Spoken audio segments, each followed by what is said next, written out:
içeri bakalım. Hiç o soğuk sulara girip yüzdün mü? 16 derece. Ben yaz kış giderim oradaki suya. Aç bakalım ağzını. Evet bakalım. A de bakalım. Okey. Bir de burnuna bakalım. Evet. Bak senin burnunun burasında da bir eğrilik var. Demek ki çocukken birazcık travmatize olmuş. Ama şimdi benim senin geniz etine bakmam lazım, tamam mı? Acaba nefes alman, acaba horlaman, ağız açık uyuman, bu burundaki yamukluktan mı kaynaklanıyor? Yoksa geniz etinden mi kaynaklanıyor? Onu anlamam için biraz derine girip bakmam gerekiyor. Bana biraz yardımcı olman lazım. Çok kötü bir hissiyat değil ama tabii ki insanın burnunun içinde bir şeyin olması çok gıcık edici bir durum. Tamam mı aslan parçası?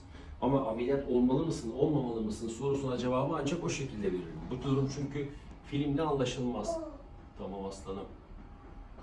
Bakıyorum. Çok azıcık kaldı. Ani sakın başına hareket ettirme. Ağzından da sıkma kendini. Sıkma aslanım.